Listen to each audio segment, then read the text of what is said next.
하나님의 말씀 보겠습니다. 하나님의 말씀은 창세기 12장 10절입니다. 하나님의 말씀은 창세기 12장 10절입니다. 창세기 12장 10절입니다. 그 땅에 기근이 들었으므로 아브라함이 애굽에 거류하려고 그리로 내려갔으니 이는 그 땅에 기근이 심하였음이라. 아멘. 말씀 제목은 문제 앞에서 우리가 가져야 될 자세, 문제 앞에서 우리가 가져야 될 자세라는 제목으로 말씀을 나누도록 하겠습니다. 우리 인생을 살다 보면 그 문제가 없을 수 없습니다. 왜냐하면 우리가 태어나서 죽을 때까지 인간의 어떤 삶을 살아갈 때 인생 주기표 그대로 살아가도 여러 힘들고 어려운 일들이 우리 앞에 있고 또 간간히 예기치 않는 우리를 향한 너무 힘들고 어려운 일들이 우리의 중심을, 우리의 마음을 짓누르고 우리를 뒤흔들 때가 있습니다. 특별히 오늘 본문 말씀에 있는 아브라함 같은 경우에 우리가 75세에 하나님께로부터 부름을 받습니다. 그리고 그가 이제 갈 바를 알지 못하고 나왔고, 그리고 12장 4절에 하란에서 주님이 다시 한번 아브라함을 만나 주십니다. 이에 아브라함이 여호와의 말씀을 따라갔고 롯도 그와 함께 갔으며 아브라함이 하란을 떠날 때에 75세였더라 라고 말한 것처럼 그가 75세에 갈대아 우르를 떠나왔고 그 다음에 하란한 지역이 따로 있어요. 그러니까 지금 갈대아 우르는 지금의 그 이라크 지역, 그 이라크 지역 그쪽이 티그리스강과 유프라테스강 가운데 있는 그 지역이 이제 갈대아 우르고 그쪽이 이라크 땅, 하란은 지금의 이란 땅 가까워요. 그러니까 이란에 가깝습니다. 그러니까 사실 창세기 12장에서는 갈대아 우르에서 하나님이 아브라함을 부른 장면이 나오질 않아요. 그 대신 그 사도행전에 우리가 잘 아시는 스데반이 설교할 때에 하나님이 갈대아 우르에서 아브라함을 부르셨다는 설교를 쭉 합니다. 그림을 통해서 이제 나왔는데 아버지 데라와 같이 나왔어요. 그러니까 하란에 임시로 있었고, 그러니까 하란에는 나홀, 아브라함의 동생 나홀이 있었기 때문에 아버지 데라는 거기에 머물러 있고 이제 하란을 떠나 나오는 장면이 이 장면이에요. 그리고 롯도 같이 따라 나왔습니다. 75세였죠? 이제 문제는 뭐냐면 이제 그렇게 따라 나와서 다 좋았어요. 가나안 땅까지 이제 들어왔단 말이죠. 근데 그 8절을 보시면 굉장히 중요한 그 행동을 아브라함이 해요. 거기서 베델 동쪽 산으로 옮겨 장막을 치니 서쪽은 베델이요 동쪽은 아이라. 그가 그곳에서 여호와께 제단을 쌓고 여호와 이름을 부르더니 점점 남방으로 옮겨갔더라. 아브라함이 가나안 땅에 들어와서 가장 먼저 한 게 뭔가 할 때에 그가 하나님께 제단을 쌓고 하나님의 이름을 불렀습니다. 다시 말하면 아브라함이 갈대아 우르를 떠나 나올 때 또 하란을 떠나 나올 때 그 아브라함은 믿음으로 결단하고 믿음으로 온전히 하나님께 나왔던 사람입니다. 이건 아무나 할 수 있는 게 아니에요. 왜 그러냐면 지금 가나안 땅과 갈대아 우르까지 거리가 약 한 2,500km, 몇 킬로요? 2,500km 이상 되어지는 거리인데 오늘날에도 우리가 그 거리를 걸어간다는 것은 너무 쉽지 않잖아요.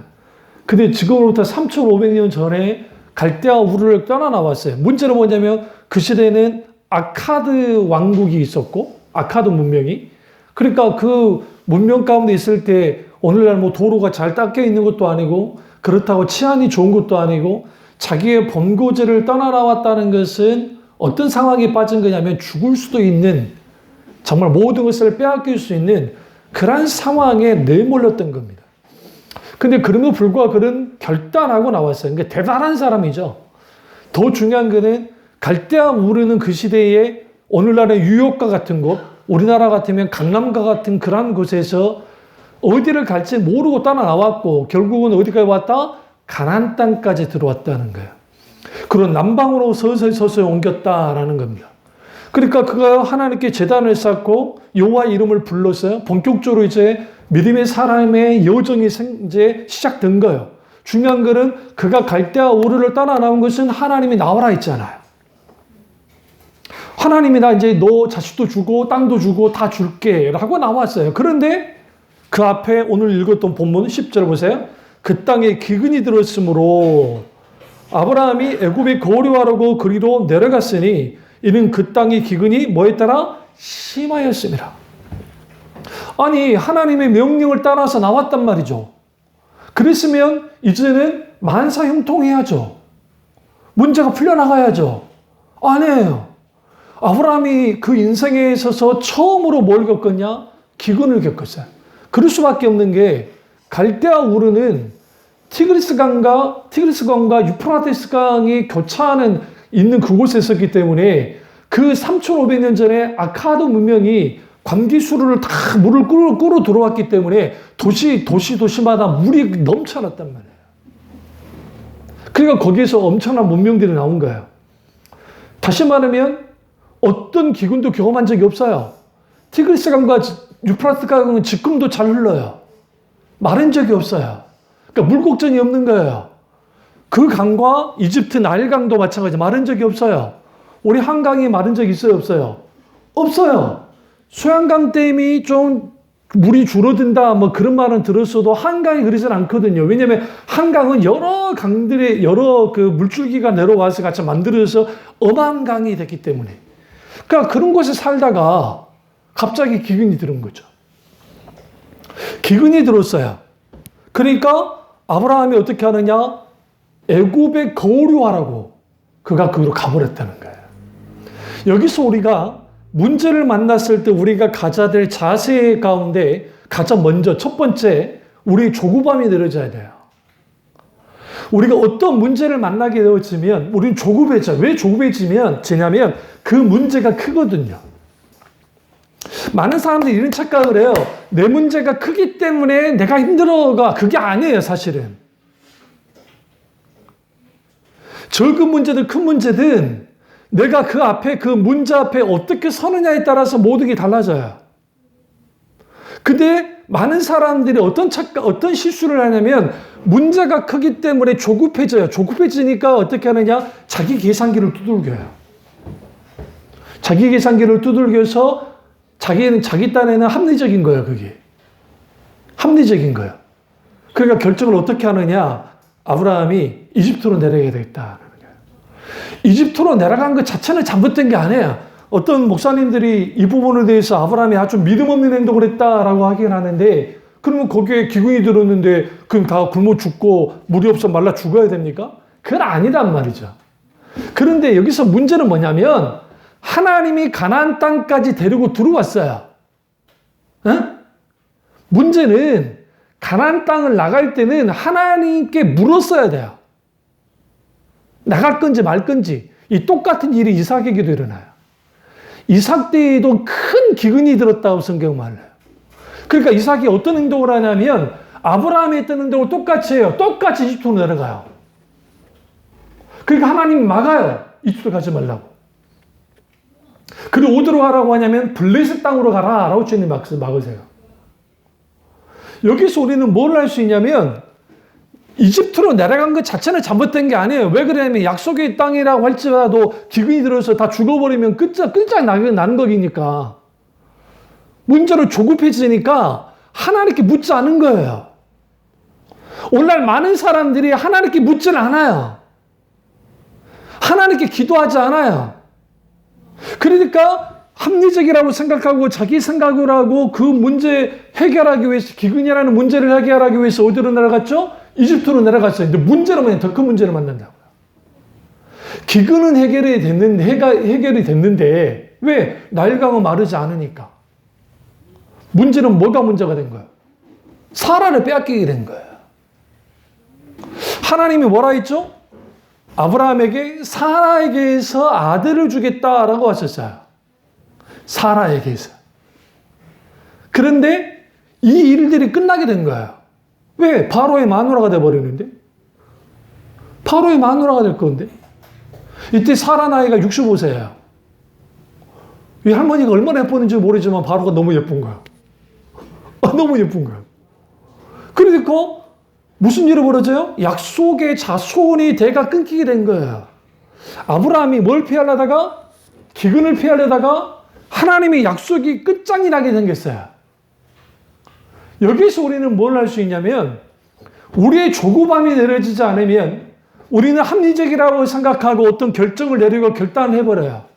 그러나 문제는 뭐냐면, 그렇게 갔을 때에 그는 문제를 회피하는 것이기 때문에, 다시 말하면 하나님의 인도를 받는 것이 아니었을 때에는 반드시 대가를 치르게 돼 있어요. 그 대가 치름은 상상을 초월해요. 모든 근간을 흔들 정도예요.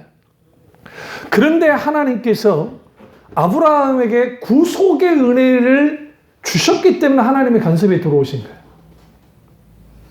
여기서 우리는 뭘 할 수 있느냐? 우리의 실수 속에서도 때로는 하나님이 역사하셔서 합력하여 선을 이루시기도 한다. 그러니까 하나님께서 사라를 보호하셨고, 오히려 거기에서 결혼 지창금을 많이 받고, 소와 양이 많아졌고, 그리고 노예들까지 얻게 됐단 말이에요. 문제는 그 중에 누가 있었다 했어요? 하갈이 있었다고요. 그러니까 부자는 됐는데, 누구 덕에? 마누라 덕에. 누구 덕에? 하나님 덕에. 피해서 와요. 피해서 온 다음에 그가 한 게 뭐냐면, 13장 보세요. 13장 4절 보시면, 그가 처음으로 제단을 쌓은 곳이라. 그가 거기서 여호와 이름을 뭐 했더라? 불렀더라. 아까 베델과 동쪽 아이 사이에서, 거기에서 하나님께 제단을 드렸죠? 제사를 드렸죠? 제단을 쌓죠? 이제 이집트에서 돌아와서도 똑같이 하나님께 제사를, 이걸 우리는 본받아야 돼요. 우리는 신앙생활 하면서 삶을 사면서 실수할 수 있어요. 실수할 수 있단 말이죠. 잘못된 결정을 할 수도 있어요. 근데 이상한 것은 하나님이 이걸 문제를 삼지 않아요. 문제 삼지 않잖아요. 근데 옳기 때문이 아니에요. 아브라함이 옳아서가 아니라 아브라함이 연약하기 때문이었어요. 왜 그러냐면, 아브라함이 처음부터 믿음이 좋은 사람이 아니에요. 갈대아 우르를 떠나 나올 때는 엄청난 믿음을 갖고 있었고, 갓바를 알지 못하고 온 것까지는 믿음이 좋았는데, 그 인생에 겪지 못했던 기근을 겪으니까 흔들린 거예요. 그러니까 조급해진 거예요. 그러니까 하나님께 묻지 않는 거예요. 이 어마어마한 큰 일을. 약속의 땅으로 인도하셨는데 자기 마음대로 이집트로 내려가 버렸단 말이에요. 그 아브라함의 치명적인 실수를 하나님께서 어떻게 이거를 다시 회복시키냐? 예수님을 통해서. 예수님이 할 일 없이 이집트로 가신 게 아니에요. 예언을 내요. 하나님께서 예언자들 통해서, 미가 된 그 예언들을 통해서 메시아가 이집트로 갈 것이고 이집트에 돌아올 거라는 거예요. 그런데 이 여정이 누구와 관계가 있냐면 아브라함과 그 다음에 모세와 관계가 있어요. 하나님 아들 예수 그리스도가 다시 이집트에 돌아오세요. 왜? 헤롯을 피해서 도망치시죠. 그리고 돌아오시죠. 그 일련의 이 과정이 다 구약의 아브라함의 실수, 그 다음에 모세의 시대에 구출했던 그 사건, 이 모든 것을 완성한 게 예수님의 삶 속에서 자연스럽게 완성되져 나가요. 이게 구속상인 측면에서. 근데 여기서 중요한 건 뭐냐면 실수했다는 거죠. 어떤 실수를 했어요? 하나님께 묻지 않았어요. 왜 묻지 않았어요? 이 문제가 너무 컸기 때문에. 맞아요. 이 문제가 너무 커요. 여러분, 내가 늘 말씀드리지만 나의 문제와 다른 사람의 문제 사이에서 이 사람의 문제가 클지라도 내 문제가 더 크게 느껴져요. 내가 아픈 것과 다른 사람 아픈 거를 말할 때에 내가 아픈 게 더 강하게 느껴진 것처럼 모든 인간은 그래요. 근데 우리는 너무 쉽게, 우리는 어떤 다른 사람의 아픔에 대해서, 문제에 대해서 너무 쉽게 말할 때 있어요. 왜 그러냐면 그 정도 별 문제 아니야 라고 할 수 있을지 모르지만 그 사람이 감당하기 힘들 수가 있단 말이죠. 근데 여기에서 문제는 조급함을 갖게 되어졌을 때에 우리는 반드시 뭐 하느냐, 그 문제에 갇히게 돼 있어요. 다시 말하면 문제라고 하는 늪에 빠져버려요. 늪에 빠지면 가장 먼저 하는 일이 뭐예요? 사람들이 발버둥을 쳐요. 그러니까 우리가 그 뉴스에 어쩌다 보니 나올 때 그 갯벌에 들어갔다가 그 익사한 것에 대해서 우리는 좀 의아해 여기잖아요. 왜 그거 빠져나오면 되지? 근데 한번 빠지면 그게 쉽지 않아요. 그게. 흔들고 막 발버둥 치면 안 돼요. 뒤로 눕든지 앞으로 갔든지 하면 기어서 빠져나와야 돼요. 싹 빼면서. 근데 우리는 어떤 문제 앞에 있게 되어지면 발버둥 치는 거죠. 그러니까 늪에 빠질 때 발버둥 치면 무슨 일이 벌어져요? 더 깊이 빠져요. 그리고 죽어요. 그러니까 여기에서 우리는 내가 문제 앞에 있게 되어지면 일단 스탑해야 돼요. 모든 걸 중단해야 돼. 그 이유가 있어요. 그 이유는 뭐냐면 내가 하나님을 찾아야 하기 때문에요. 그 아브라함이 기근이 들었을 때 하나님을 찾았어야 돼요. 하나님 내려갈까요? 말까요? 왜? 가나안 땅까지 하나님 인도하셨는데. 근데 묻지 않았어. 왜? 당연히 내려가도 될 거라 생각했어요. 근데 하나님 걱정이 있었지. 사라 뺏기면 어떡하지? 그대로 일어났어요. 실제로 일어났어요. 그러니까 일일이 모든 것들이 아브라함이 어떤 문제를 만났을 때에 조급하게 굴면서 움직였을 때 일어난 결과물들이에요. 또 하나 볼까요? 아들 문제, 자식 문제. 이제는 하나님이 자식을 준다고 했는데 85이 됐는데 자식이 없는 거예요. 자식이 없는 거예요, 자식이. 그러니까 종이었던 엘리에셀을 자신의 후계자로 삼으려 했지만 하나님 막으시고, 그러다 보니까 사라가 와가지고 그러지 말고 내가 첩을 줄 테니까 그 첩을 통해서 애 낳으세요. 그게 하갈이에요. 고대 사회에서 그건 잘못된 행동이 아니에요. 고대 사회에서는. 오늘날은 문제가 있을지 모르지만. 그러니까 고대 사회에서는 종을 통해서 자식을 낳는데 그 낳은 자식은 누구의 자식이 되면 여주인의 자식이 돼요. 이게 보편적인 것이었어요. 그게. 그 시대의 문화 속에서.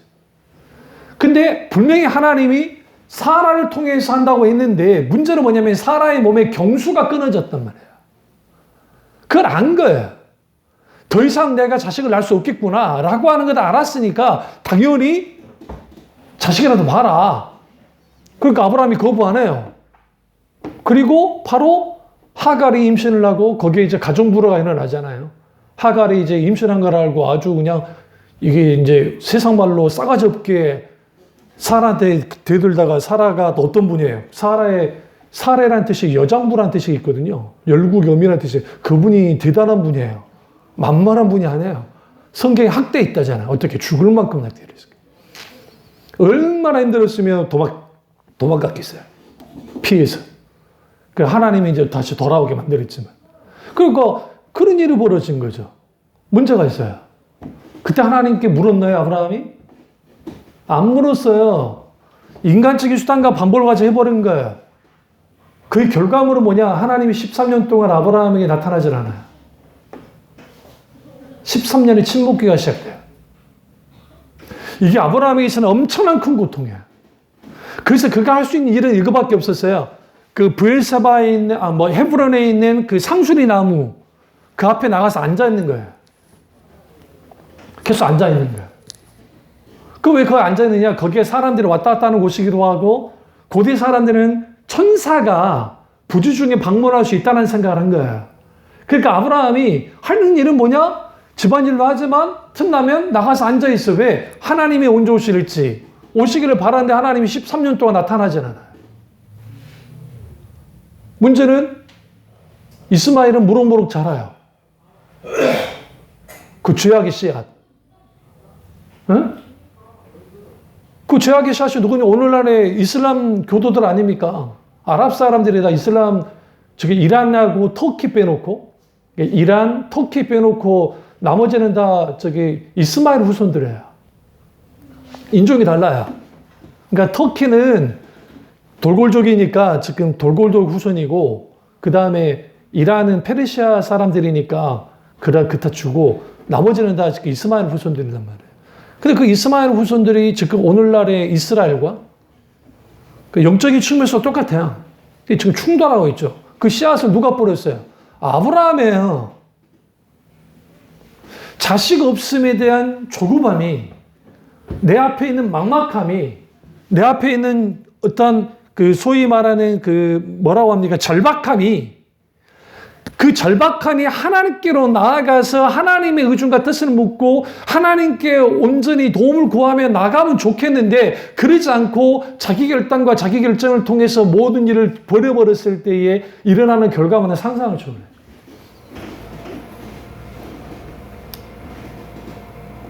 그럼에도 불구하고 하나님도 은혜를 주세요.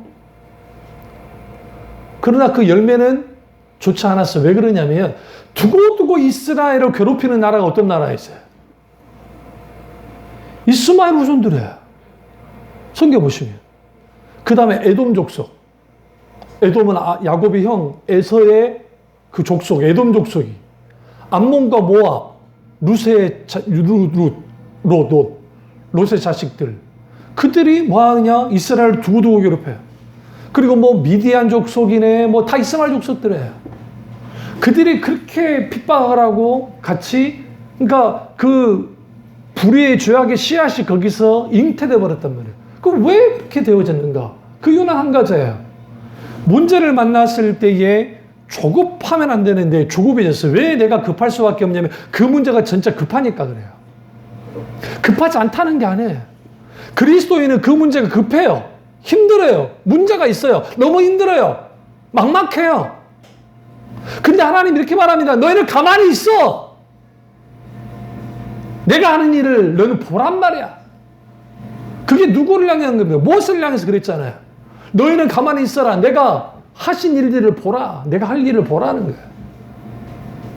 홍해 앞에는 홍해가 막혀 있고 뒤에는 이집트 군대가 번개를 타고 들어오는데 그 상황에서 막 사람들이 뭐 합니까? 아우성 치잖아요. 그러니까 가만히 있어라는 거예요. 우리가 문제를 만났을 때 뭐부터 해야 된다고요? 스탑해야 된다고 그러죠. 멈춰야 돼요. 모든 것을 멈춰야 돼요. 그리고 주님을 찾아야 돼요. 그러지 않으면 우리는 하나님을 향한 문제 앞에서 가져야 될 자세를 갖지 못해요. 근데 우리는 이래요. 어떤 문제가 생기면 뭐 이런 이야기 저런 이야기 막 두서없이 막 이야기를 주고받아요. 그럴 수밖에 없네요. 그 문제에 대한 힘들고 어려움이 있으니까 어떻게 하면 타개해 볼까라는 그 자체는 잘못된 게 아닌데 그 모든 것들이 우리는 기도로 가지고 나가야 된다. 수많은 과제만 남아요. 그래서 문제로부터 빨리 벗어날 수 있는 길은 하나밖에 없어요. 빨리 하나님께 엎드리는 거예요. 두 번째는 자신을 추스르는 거예요.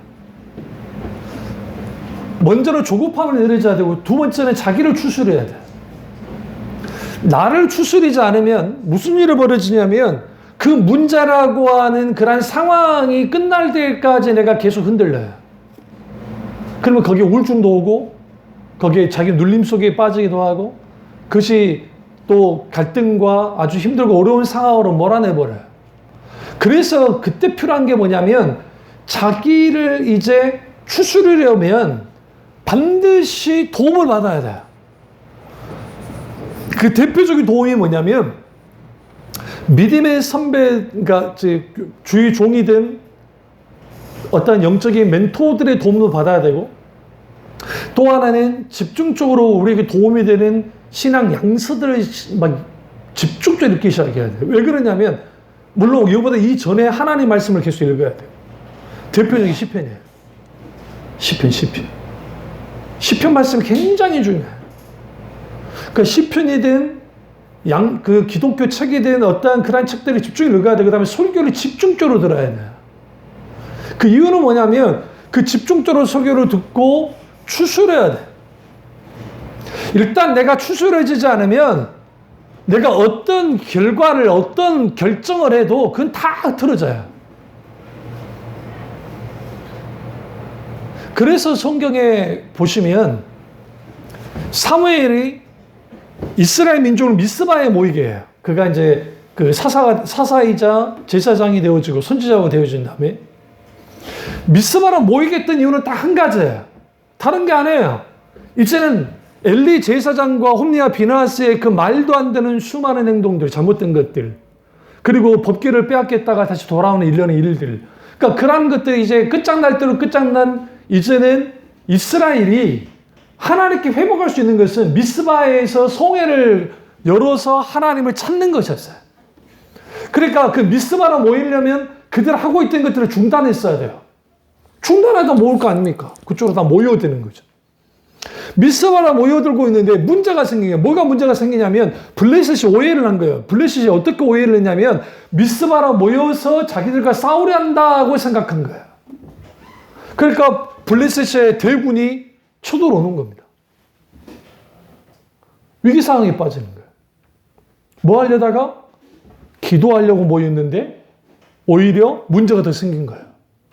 우리가 그런 암초에 만날 때 있어요. 이제 내가 하나님께 기도하고 내가 이 문제 가운데 하나님께 기도로 나왔는데 문제는 뭐냐면 나를 흔드는 요소들이 나를 공격해. 이게 원수가 하는 거예요. 우리가 기도로 나가지 못하게 하려고. 왜? 기도로 나가면 빠져나갈 걸 알고 있거든요. 문제는 자기를 추스르는데 가장 중요한 게 하나님께 기도하는 거예요. 하나님께 나아가서 기도하는 거예요. 단순히 문제 해결해 주십시오. 그게 아니라 하나님 이것을 감당할 수 있는 믿음을 달라고 기도해야 되고 이 모든 상황 가운데 하나님의 인도를 따라서 하나님 그분이 내게 하신 일들에 대한 기대감을 가지고 한 걸음 한 걸음 기도하면서 믿음으로 나아가야 돼요. 이게 없게 되어지면 나는 기도는 하는데 기도는 하긴 해. 기도할 때는 될 것 같아. 기도가 끝나면 안 될 것 같아. 이 교차. 그럴 수 있어요. 그럼에도 불구하고 계속 기도로 나가야 돼. 무엇보다 자기를 추스려야 된다 봐요. 그래서 이와 관련된 설교들을 집중적으로 들어야 돼요. 문제래요. 아니면 제 책에 예전에 여러분 다 나눠줬잖아요. 문제를 만났을 때 문제 극복이라는 책이 있잖아요. 그 설교문인데 그거 쭉 보시라고요. 어떻게 문제를 극복해야 되는지. 그 외에 뭐 여러 가지. 무엇보다 하나님의 말씀. 그 다음에 선포되는 설교. 그 다음에 믿음의 선배들의 글들. 책들을 집중적으로 읽어놔요. 그러면 이게 나만 당한 게 아니라는 걸 알아요. 나만 이 고난 속에 있는 게 아닌 걸 안다고요. 그랬을 때 하나님은 뭐 하시냐면 이 문제 앞에서 이 상황 앞에서 하나님이 하고자 하는 일은 딱 하나밖에 없어요. 그 사람을 만지는 거예요. 하나님이 만질 수 있는 통로가 돼요. 이게 복인 거야. 우리는 이렇게 생각해요. 우리는 승승장구하고 싶어. 큰 어려움 없이 살아가는 것이 기쁨이야. 세상은 그래요. 근데 하나님 앞에서는 결코 그게 기쁨이 아니에요. 그러니까 아름다운 게 아니에요. 왜냐하면 그리스도를 믿는 사람들은 소위 말하는 편안한 길로 가는 사람들이 아니에요. 고난에게 십자가의 길로 가는 사람들이지. 결국은 그들 앞에 놓인 것은 수많은 어려움과 고통이에요. 근데 문제는 그 핍박과 고통과 문제 속에서 세상 사람들은 문제 앞에서 좌절해요. 세상 사람들은 문제를 어떻게 극복할 수 있느냐는 수많은 인문학자들과 철학자들이 이렇게 하면 극복할 수 있어. 심리학자들이 한다고 하지만 진짜 극복되냐고요. 소위 행복전도사라고 하는 어떤 여자분이 막 그렇게 사람들에게 좋은 영향력을 끼쳤다가 남편이 불치병 걸리고 하니까 같이 자살해 죽어버렸잖아요. 그걸 어떻게 이야기했어요, 그러면? 세상 것으로는 한계가 있어요. 자기를 추스려야 돼. 그러려면 스탑해라고요. 뭘 스톱해야 되냐면 우리의 분장 모두 다 내려놓고 집중해라, 하나님께. 그래서 하나님의 사람들의 공통적인 특징들이 뭐냐면 다윗이 특별히 그런 거예요. 다윗이. 어떤 가장 큰 문제가 발생됐을 때 심지어는 적이 에워쌌어요. 근데 3개월에 에워쌌어요. 근데 그때 뭐하고 있냐? 기도하고 있어요. 여러분 같으면 어떻게 하겠어요? 도망갈 궁리를 하든지 아니면 그냥 우리 자살에 여기서 자기를 죽든지 그걸 하고 있어야 되는데 나의 힘이 되신 여호와여 내가 주를 사랑하나이다 라고 하면서 고백하고 있네. 끝장났어요.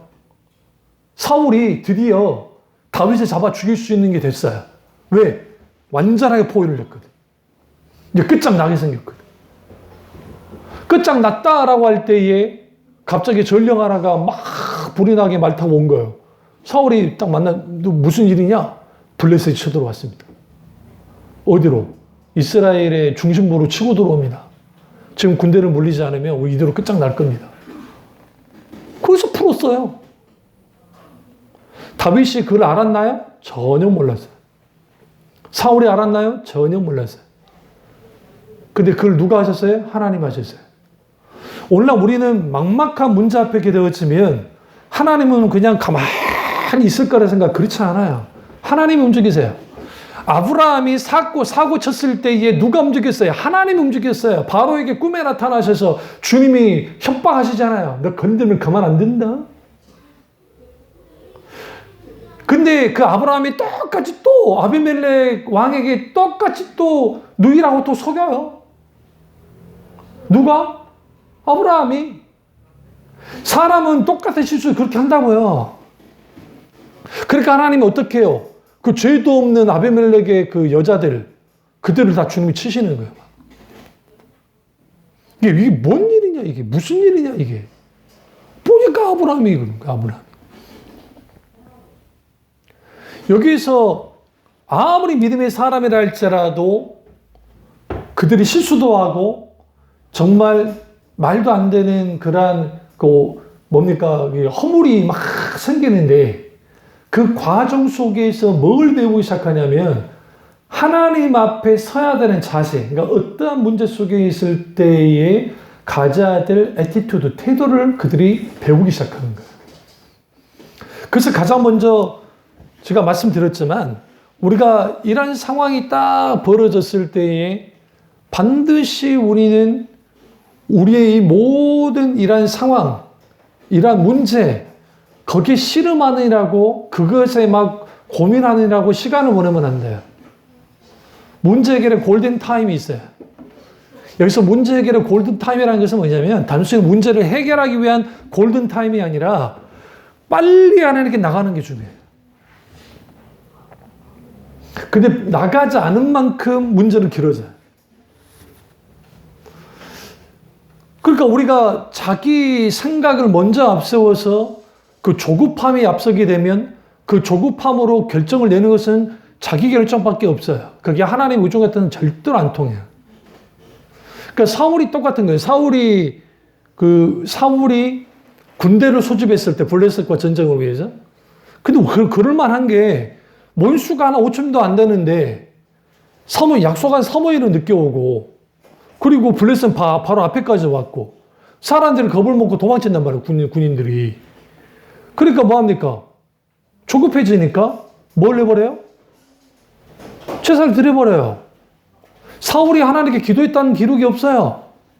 성경 보실래요? 성경에 다윗이 어떻게 하냐면 다윗이 460명 넘는 그 건달들과 함께 이제 하잖아요. 그랬을 때 하나님께 물어요. 뭘 묻냐면 하나님, 그 유다 지역, 블레셋 경계에 있는 그 사람들을 구할 겁니까 말 겁니까? 라고 이제 하나님께 기도를 묻는다고요. 그러니까 하나님 올라가라. 그래요. 근데 실제로 다윗이 감당할 만한 전투가 아니에요. 그것은. 하나님이 올라가라니까 올라가서 이겼어요. 근데 돌아온 거 뭔지 아세요? 배신이었어요. 배신. 사울에게 알려버린 거예요. 그러니까 사울이 잡으러 온 거예요. 그 사람들한테 배신당해가지고. 그럼에도 불구하고 올라갔어. 왜 그러냐면 우리가 문제 앞에 딱 만났을 때 조급함이 내려진다는 것은 뭐냐면 그 조급함이 내려져야 하나님께 발맞추는 것이 가능하게 되는 거예요. 하나님과 발맞추어 가야 되는 거예요. 근데 우리는 너무나도 조급해. 왜? 이 문제가 크니까, 이 상황이 크니까, 내게 오는 데미지가 크니까. 근데 하나님 알고 계세요. 근데 하나님 이렇게 말해요. 너 조급할 필요 없어. 응? 조급하지 마. 그리고 너는 너 자신을 추스려야 돼. 빨리 나에게 나와. 그게 우선이야. 근데 우리는 조급함과 자기 추스름도 없는 상태에서 하나님 아버지 해결해 주세요, 해결해 주세요 하니까 나는 지금 내 내면 속에 이미 끝장이 나 있는 상태인데 기도한다고 되냐고요. 그러니까 이것밖에 안 돼요. 하나님 믿습니다. 해결할 줄 믿습니다. 그걸로 그 밤새도록 막 매달리는 거예요. 기도할 때는 그래도 그나마 하나님 해줄 것 같은데 눈만 뜨면 집으로 돌아가면 또 불안해 엄습해요. 어떤 평안함도 없어. 어떤 그런 것도 없어. 그냥 그렇게 돼버리는 거예요. 왜 그럴까요? 단순히 그들이 하나님 얼굴을 구하는 기도만 기도해서 그런 겁니까? 아니에요. 이미 끝이 난 거예요. 뭐가 끝이 나버리냐면 무릇 지킬 만한 거는 내 마음을 지켜라. 생명의 구는 이에서 남이니라. 마음이 무너져 버렸거든요. 사탄이 우리에게 공격할 때 공격은 마음을 공격해, 집중적으로. 그래서 불안하고 근심과 걱정과 염려와 불안함과 그 다음에 막막함과 그 눌림과 이 모든 것들을 원수가 이용해요. 근데 그 불안함을 반드시 무엇으로 자라나게 만드냐면 두려움 속에 들어가도록 만들어요. 두려움으로. 왜? 두려움이 뭘 질식시키니까? 믿음을 질식시키기 때문에. 믿음이 질식되어 버리는 거예요. 믿음이 질식되어 버리면 거기에서 이제는 자그마한 문제 앞에서도 쉽게 넘어져 버려요. 감당이 안 되는 거예요. 넘어지는 거. 힘든 거예요. 그럼 사람들이 문제를 만났을 때 어떤 행동들을 하느냐? 아브라함처럼 아주 발빠르게 자기 길로 가는 사람들이 있어요. 첫 번째. 발빠르게. 이걸 회피형이에요. 문제를 회피해. 근데 문제를 회피하면 하나님은 더 큰 숙제를 계속 줘요. 그럼 뭐 아브라함이 마누라 문제에 넘어졌잖아요. 그렇죠? 그러니까 하나님 뭘 준비하느냐? 마누라보다 더 큰 문제를 주님이 준비했어요. 그게 뭐냐면 이삭을 낳는데 이삭이 한 15살, 18살 됐을 때 너 이삭 나한테 바쳐라고 그러고 주님이 그렇게 나오는 거야. 이게 뭐냐면 이게 아주 심각해요. 그러면 여기서 중요한 게 있어요. 아브라함이 기근을 만났을 때 발빠르게 이집트 내려가는 행동, 아브라함이 아비멜렉이 있는 그 블레셋 땅으로 들어갔을 때 발빠르게 있던 그런 믿음이 없는 행동, 근데 모리아가 브엘세바에 있으면서 하나님이 이제 이삭을 달라고 했을 때에 아브라함이 어떤 행동, 그 밤에 주님이 만났는데 새벽에 일찍 두 종과 나귀를 지우고 이삭과 함께 그냥 떠나버려요. 여기 누구를 배제시켰어요? 사라. 엄마 사라한테 아무 말도 안 한 거예요. 여러분 같으면 하나님이 이삭을 바쳐랍디다 라고 사라한테 말해서 그러면 사라 뭐랍니까? 이 영감탱이가 미쳤나? 날 죽여 했을 거 아니에요? 안 그렇겠어요? 상적으로 생각해보세요. 사라가 가만히 있겠냐고요. 같이 따라다녔을걸요? 그리고 결박했을 때 사라 가만히 있겠어요? 칼 들어가지고 협박을 해서라도 못하게 막았겠죠. 아브라함 그렇게 하지 않았어요. 사라와 상의 안 했다고요. 그 길을 갔어요. 근데 브엘세바에서 모리아 땅까지 거리가 3일 길이 아니에요. 가까운 거리예요. 그렇게 먼 거리가 아니라고요. 근데 왜 3일이 걸렸을까요? 고뇌한 거예요. 그 안에서. 얼마나 고통스럽겠어요. 내가 이 자식을 하나님께 번제로 드려야 되는데. 하나님은 때로는 드라이한 상태, 그러니까 아주 건조하고 아주 눌려있는 상태를 허용하실 때 있어요.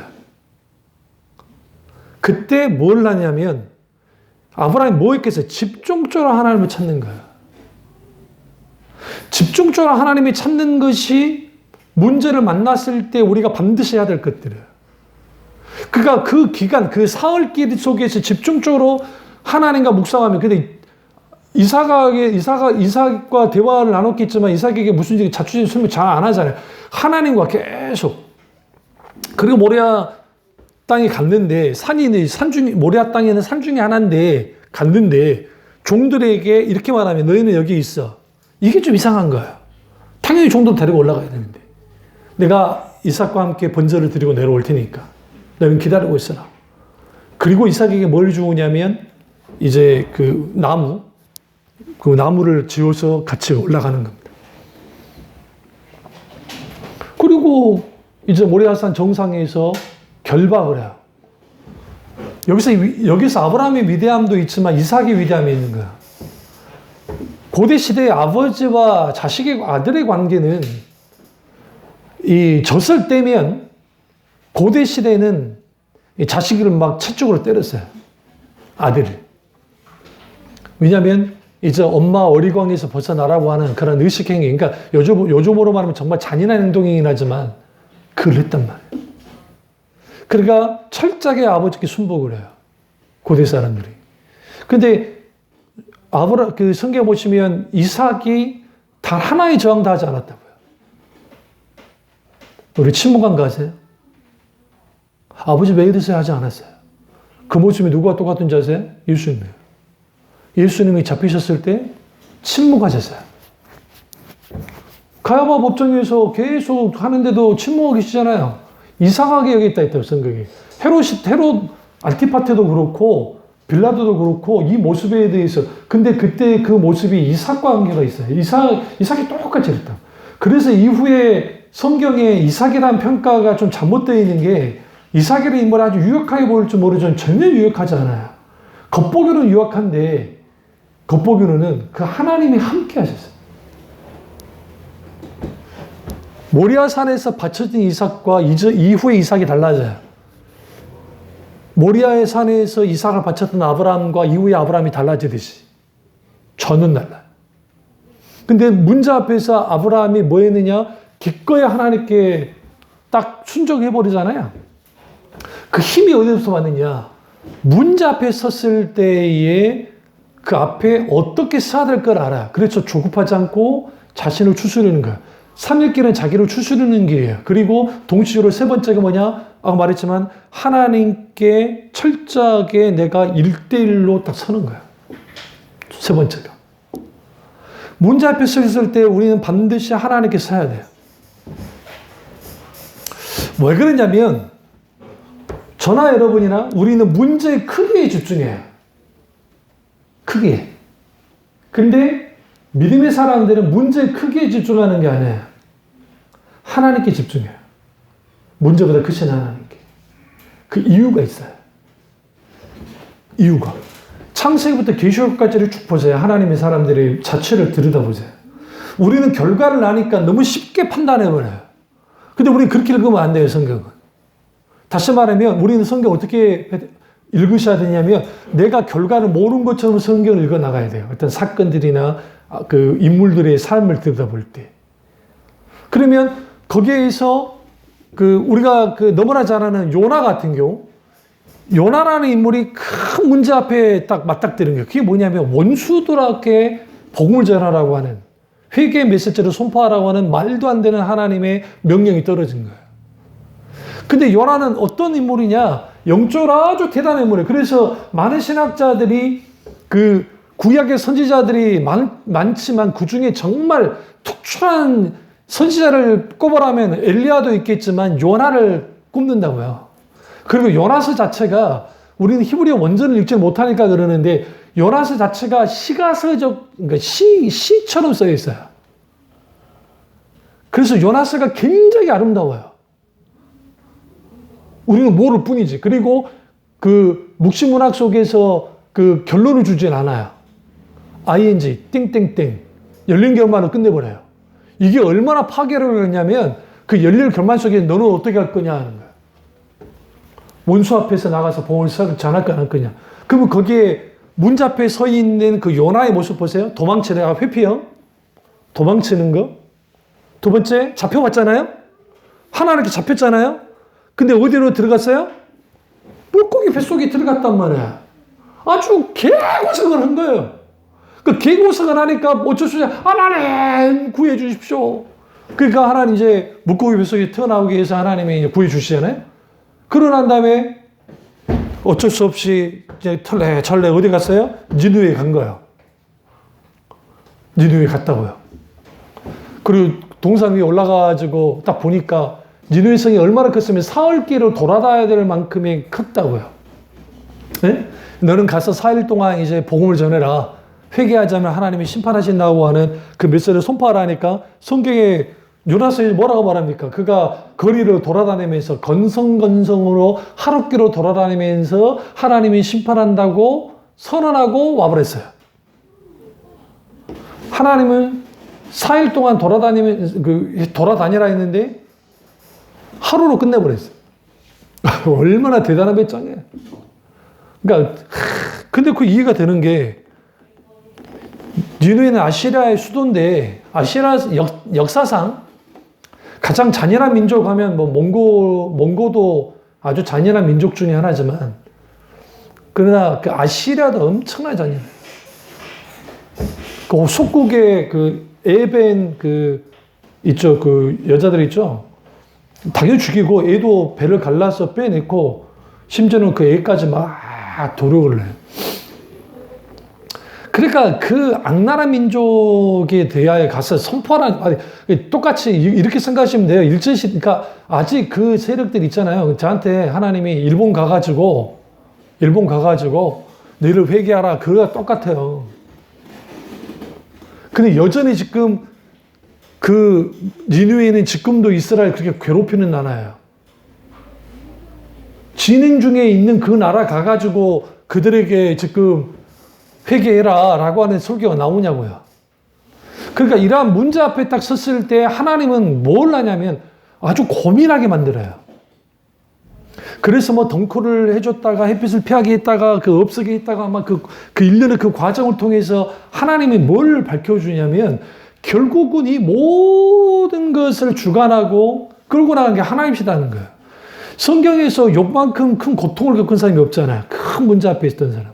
전 재산 다 날아갔어요. 자식들 다 죽었어요. 마누라까지 다 버리고 도망가 버렸어요. 끝났다고요. 그 엄청난 그 문제 앞에 있었잖아요. 그때 욥이 할 수 있는 것은 하나밖에 없었어요. 친구들하고 자기들끼리 논쟁하는 거.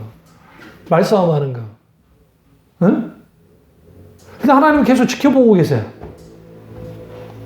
그런데 하나님이 우리 보시면 욥기서 1장부터 3장까지는 욥의 그 고통 스토리, 4장부터 38장 그 전까지 37장까지는 뭐냐면 논쟁, 하나님 논쟁.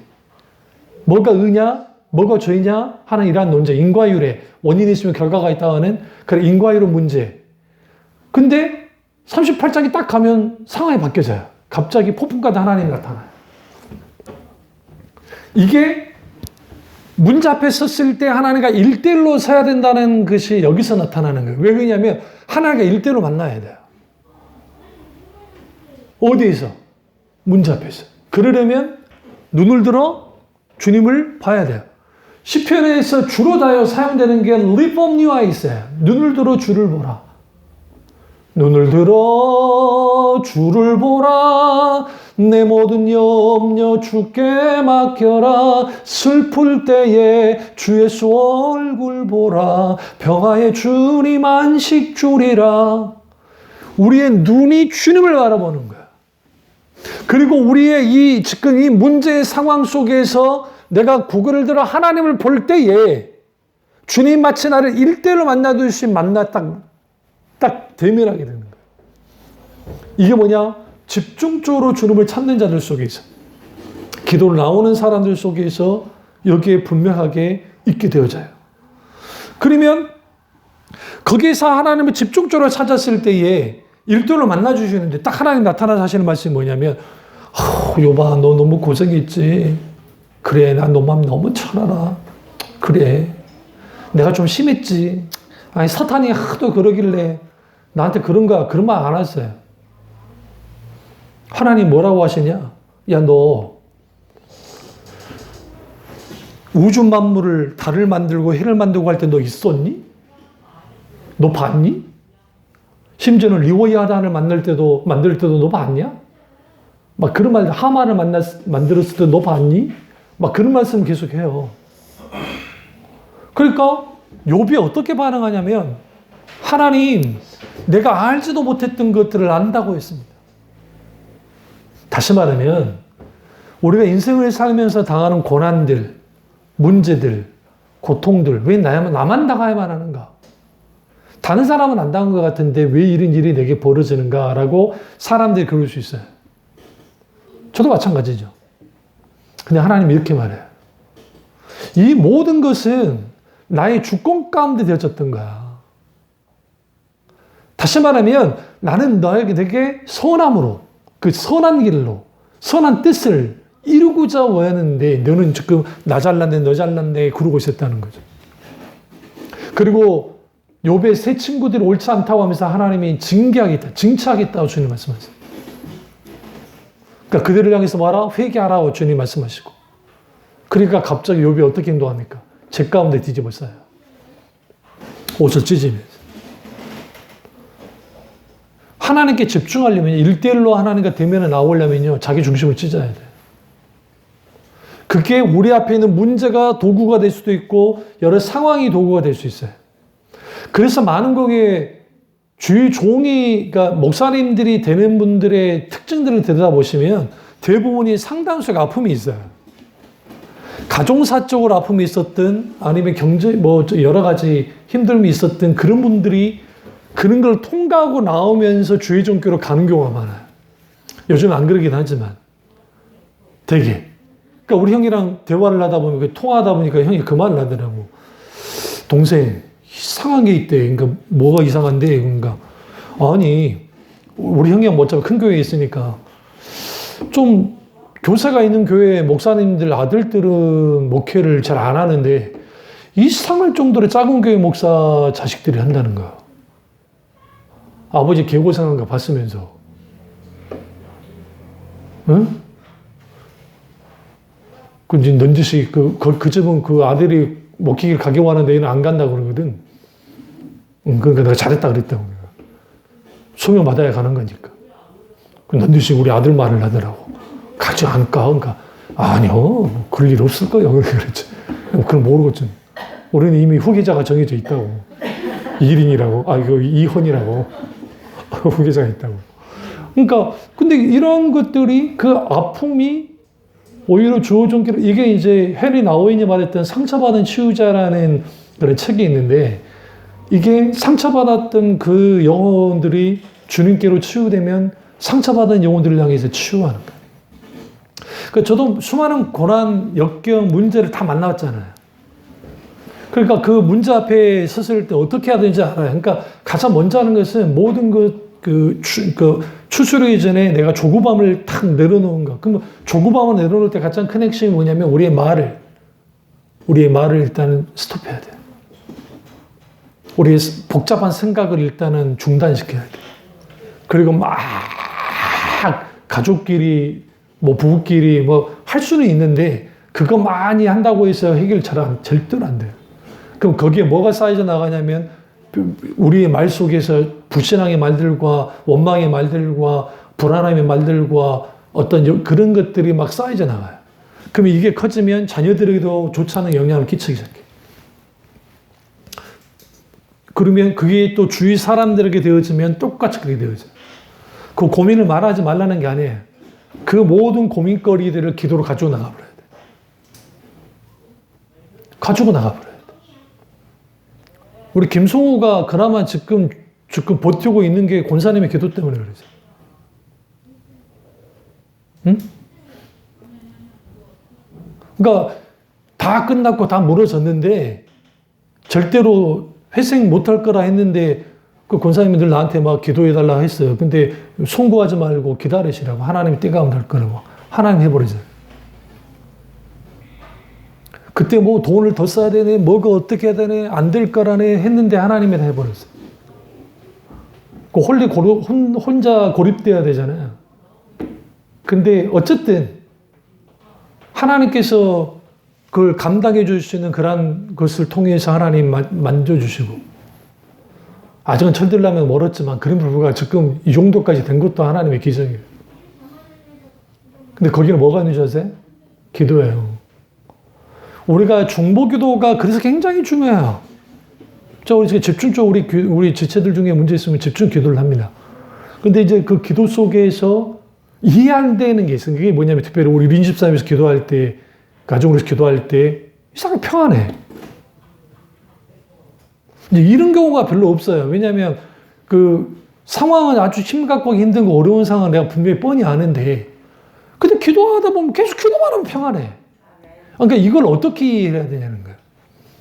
그러니까 우리 샛별 집사 같은 경우에도 그 애가 이제 애를 들어서지 못해서 했을 때 제가 너무 쉽게 말한 것 같지만 그렇진 않았어요. 왜 중보기도를 계속 하는 가운데 하나님이 주셨을 때 일반적인 사람들의 그 계산기 두드려서 거기서 나온 게 아니고 하나님이 감동하실 때에 그게 있는 거예요. 그대로 돼버렸잖아요. 그러니까 여기서 하나님이 뭘 보게 하시냐면 하루, 순간, 하나님만을 의지하며 살기를 주님이 원하는 거예요.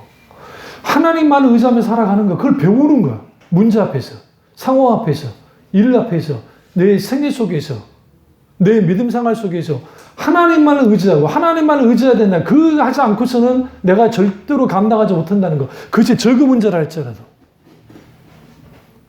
그러면 거기에서 그렇게 살아가기 시작하면 하나님께서 그 사람을 어떻게 하면 단련시키기 시작해요. 그래서 똑같은 문제를 만나도 똑같은 비슷한 상황 가운데 있어도 그 전에는 파도를 떨고 막 어쩔 줄 몰랐던 사람들이 이제는 하나님께로부터 연단되어지고 단련되어지니까 강하고 강한 용사처럼 딱 서기 시작하는 거예요. 그들이 모든 판도를 바꿔요. 그래서 우리가 집중적으로 하나님 앞에 본인이 기도하셔야 돼요. 늘 말하지만 본인이 기도해야 돼. 당사자가 더 기도해야 돼. 중보기도는 중보기도일 뿐이야.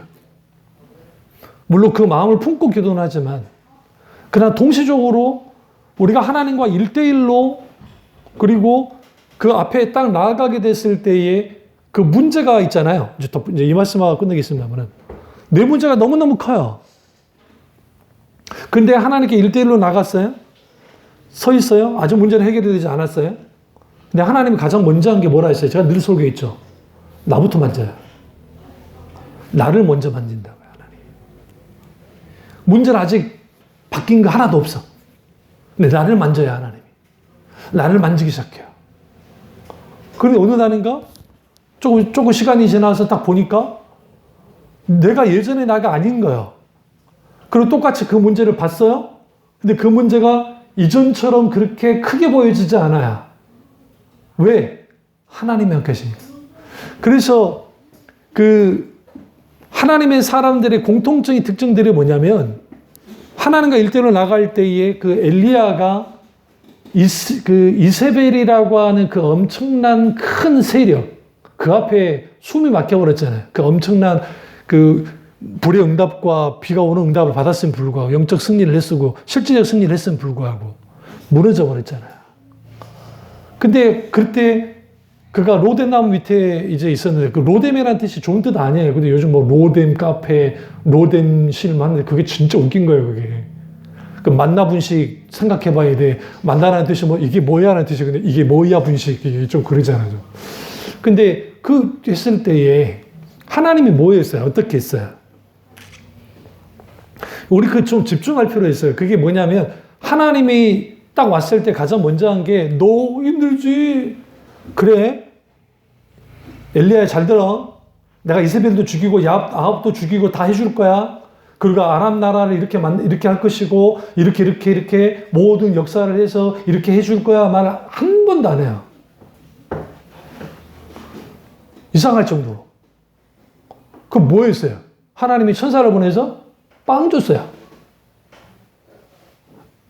왜 빵을 줬을까요? 도망쳐오면서 식음 전폐하고 왔거든. 즉, 그 엘리야의 목표는 뭐예요? 굶어 죽는 거예요. 근데 자살은 할 수 없으니까 하나님이 죽여달라는 거지. 그래서 하나님이 죽여달라 했잖아요. 그러니까 하나님이 죽여달라는 엘리야에게 뭐 줬어요? 빵 줬어요. 이사가지 않아서 엿먹으라는 거예요. 엿먹으라는 거 아니에요? 근데 왜 하나님은 그렇게 하시냐고요. 하나님이 어떤 문제 앞에 있는 사람들을 딱 만났을 때에 하나님은 곧장 그들에게 어떤 거 이런 거 절대로 설명해 주지 않아요. 가장 먼저 그 사람을 추스르게 만들어요. 먹었어요? 그 이제 천사 이제 두 번에 걸쳐서 계속 먹어요. 막 계속 먹고. 추수를 지니까 야 너 시내산에 가. 응? 시내산에 가서 하나님 앞에 서. 그러니까 40일 동안 40 광야 낮밤에 움직이는 거죠. 여러분은 다큐를 많이 안 봤으면 그러지만 저는 다큐를 많이 봤기 때문에 그 사막에서 낮에는 절대로 못 움직여요. 그럼 언제 주로 많이 움직이냐면 해 뜨기 전 있죠. 그러니까 날이 새기 전에 새벽도 그 저녁에는 못 움직이는 이유가 그때 전갈부터 시작해서 독사, 전갈, 그 다음에 들짐승들이 막 다니기 때문에 쉽지가 않아요. 그러니까 그 길을 간다는 게 쉽지가 않아요. 큰 상단을 이루지 않고서는. 근데 그 길을 홀로 가했어야 됐어요. 그 모습이 누가 똑같은 자죠? 아브라함과 똑같아요. 아브라함이 사흘길 갔죠? 3일길 갔죠? 똑같이 40일이라는 그 길만 다를 뿐이지 똑같이 가고 있어요. 근데 어디로 갔어요? 하나님의 산으로, 신의 산으로, 호렙산으로. 문제를 만났을 때 반드시 호렙산으로 가야 돼. 신의 산으로 가야 돼. 하나님의 산으로 가야 된다고요. 뭐 하려고? 하나님을 만나야 되니까. 1대1로 대면해야 되니까. 하나님께 1대1로 대면해야 돼. 하나님을 더 깊이 만날 수 있는 게 우리가 문제와 고통 가운데 있을 때야. 그러니까 그 앞에 나갔을 때 우리는 첫 번째 해야 될 게 뭐냐? 고통 자체를 묵상해야 돼요. 두 번째로 고통을 허용하신 하나님의 의중과 뜻이 뭔지를 물어야 돼요. 하나님 왜 이걸 허용하셨는지, 왜 이런 일이 되는 건지. 그리고 세 번째는 결국은 내가 이 상황 속에 있는데 나라는 존재가 하나님은 어떤 존재인가라는 그 자기 들여다봄, 자기를 한 번씩 만져보는 그런 일들이 필요해요. 그리고 그렇게 나갔는데 사람이 하는 일이 뭐냐? 엘리야가 어떻게 했어요? 주님이 원하는 것은 신의 산 정상까지 올라온 길 원하는데, 호렙산 정상에 올라오길 원하는데 동굴로 들어가 버렸대요. 이게 우리예요. 이게 인간이에요. 동굴로 왜 들어갔어요? 숨은 거야. 문제를 해결받지 못하는 가장 근본적 원인은 뭐냐면 숨어버려요. 근데 우리 하나님 참 대단한 분이지. 갑자기 우레가 바라고 갑자기 폭풍 번개가 치고 막 난리가 났어요. 그러니까 엘리야는 알아. 이게 하나님이 임재하셨다는 거. 근데 지금 그게 어디서 벌어지고 있냐면 지금 시내산 정상에서 모세가 하나님을 만났을 때 하나님이 임재기처럼 똑같이 근데 갑자기 세미한 음성이 들리는 거예요. 세미한 음성은 뭐냐면 아주 얇으면서 간단한 목소리가 쭉 들리는 거예요. 엘리야야 네가 왜 여기 있느냐라고 지금 말씀하셨어요. 우레와 같은 소리가 아니에요. 이 소리가 우리에게 들려져야 돼. 모세가 하나님의 음성을 들을 때 우레와 같은 음성을 들었다고요. 이게 굉장히 중요해요.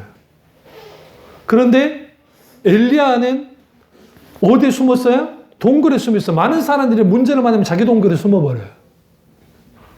그러니까 거기에서 고통받고 거기에서 자기 혼자 막 끙끙 앓고 막 그래버린단 말이에요. 그러니까 주님 그냥 너 왜 여기 있니? 그러니까 엘리야가 계속 변명을 해요. 이게 인간이에요. 나는 주님 기다려 특별히 정말 유별날 정도로 내가 특심을 갖고 있는데 지금 날 다 죽이고 나만 혼자 남았습니다. 막 계속 그러고 있는 거예요. 그러니까 그 이란이 주님이 또 찾아와 또 말씀하시고 두 번 반복을 하는데 그러니까 이제 동굴에서 있으니까 거기에 말씀하시고 그러니까 동굴 밖으로 나와요. 동굴 밖으로 나오니까 또 주님이 또 물어요. 너 왜 여기 있니? 이 말은 무슨 말이냐면 동굴 밖에까지 나왔는데 정상으로 안 올라가요. 누가? 엘리야가 누군데요? 하나님께 절대로 순종하는 사람인데 우리는 하나님의 산은 정상으로 안 올라간다고요. 갈멜산 꼭대기는 잘도 올라가더만 거기서 기도하면서 하나님께 응답받더만 왜 그래요? 마음이 무너져 버리면 마음이 죽어져 버리면 문제에 함몰돼 버리면 우리는 하나님께 기도조차도 안 돼요. 절대로. 기도가 안 나온다고요. 기도가 안 나오니까 기도하셔야 돼. 말 같잖아. 아니요. 그렇기 때문에 기도로 나가야 돼. 하나님 앞에 신음소리를 내더라도 나가야 돼. 결판은 기도로 나요.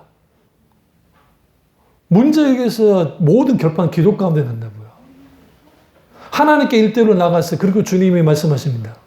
너 왜 여기 있니? 똑같이 변명을 해. 그러니까 그제서야 하나님께서 뭐라 하느냐. 내가 이세벨을 죽일 건데 그냥 죽이지 않을 거야. 개가 그 떨어져 죽은 그 개가 그 피를 핥고 물어 뜯을 거라. 그러면서 어떻게 아람 나라를 어떻게 하며 어떻게 하고 그 다음에 엘리사를 너를 대신해서 기름을 부어서 선지자로 삼고 7,000명을 내가 예배해 뒀는데 그들과 함께 이 모든 것들을 해라. 근데 우리는 성경을 너무 쉽게 보니까 그러는데 거기에서 엘리야가 그걸 감당하는 사역은 주님이 10개를 말했으면 한두 개도 안 돼요. 다 엘리사가 다 성취를 해요. 하나님은 어떤 계획을 갖고 있었냐면 엘리야의 사역은 이제 거의 끝났다고 보신 거예요. 그가 잘못했어가 아니라 사역을 잘 감당해 나왔고 이제 그 정도면 된 거예요. 그런데 이제 엘리야가 딱 생각할 때 이때까지 모든 사역은 헛된 것 같았는데 이미 하나님 움직이고 계셨어요. 이미. 그리고 아합도 주님이 이제 전장에서 어이없게 죽어요. 하나님이 죽을 것과 그 이세벨을 왕궁 위에서 던져버려요. 떨어져서 죽어요. 개들이 달라들어서 물어뜯고 막 피를 핥고 막 그러거든요. 그런 일들. 그러니까 그러한 일들이 엘리야 당대에 일어나지 않고 엘리사 때 일어나요. 그 일들이. 근데 왜 하나님은 그 말을 하셨느냐? 그거예요. 하나님과 1대1로 대면하여 섰을 때에 내 인생이 미완성 같고 내 인생이 모든 것이 끝난 것 같고 끝장난 것 같고 별 볼일 없는 것 같이 느껴질지 모르지만 하나님이 그게 찾아오셔서 이 모든 것들은 내가 했던 거야. 넌 나와 했었잖아. 계속 이어져 나갈 거야. 우리는 뭐 해야 돼? 그러니까 대면해야 돼. 1대1로 대면해야 돼. 하나님께 나아가야 돼. 하나님을 찾아야 돼. 단순히 하나님 이 문제 해결해 주십시오. 빨리 내게 길을 열어주십시오. 그 기도 이전에. 이미 하나님 뭐하고 계세요? 우리의 길을 열고 계시고 이미 움직이고 계세요. 다만 우리가 준비되지 않았을 뿐이고 우리가 그걸 보지 못했을 뿐이에요. 그럼 가만히 있으면 자동차를 하게 되냐? 그렇지 않습니다. 주님을 찾아야죠. 감동이 오는 대로 순종하여 나가면 돼. 그러면 거기서 하나님 이루세요. 제가 그랬잖아요. 연초에 좋은 일이 있을까? 근데 좋은 일은 고사하고 좋지 않은 일만 있잖아요. 그러면 그 안 목사가 그때 감동했던 게 거짓일 수도 있고 내가 잘못 말할 수 있을지도 모르는데 그건 알아야 돼요. 일어나는 것은 그렇게 일어날지 모르지만 그 결과의 열매가 어떻게 될지 몰라요. 사실은 많은 사람들이 내가 좋은 일이 있고 그러니까 뭐 BTS가 세계적인 아이돌이 됐지만 저는 그렇게 좋게만 보지는 않아요. 그 친구들 인생에 있어서는. 너무 젊은 나이에 큰 성공을 대단한 친구들이고 저 박수 받을 만한 친구들일 줄 모르지만 그 인생 전체를 들여다봤을 때는 그 전에 있던 그 비틀즈의 멤버들의 후에 그 가슴 아픈 이후의 생애들 그게 오히려 올무가 돼서 하는 것들 그때는 부단히 아파해야 되고 부단히 감당해야 되는 몫이 많은 것처럼 우리가 힘들고 어려운 상황 가운데 있게 될 때에 그러한 상황이 나를 짓누르고 나를 누를 때 그래서 제가 요즘 하나님께서 깨닫게 하는 게 너무 우리가 심할 정도로 일희일비할 필요가 없다는 거예요. 하나님과 발맞춰서 한 걸음 한 걸음 나아감을 통해서 결국은 하나님이 이루실 그 열매들, 그 놀라운 은혜가 저와 여러분 있기를 원하고 우리 어떤 문제를 만나더라도 하나님께 순전한 마음으로 순전한 태도로 바로 서서 이 모든 문제를 넉넉히 감당하는 교들 되시기를 주님의 이름으로 축원합니다. 기도하겠습니다. 기도하실 때 이 말씀이 나의 말씀이자 우리 말씀 되게 기도하겠습니다.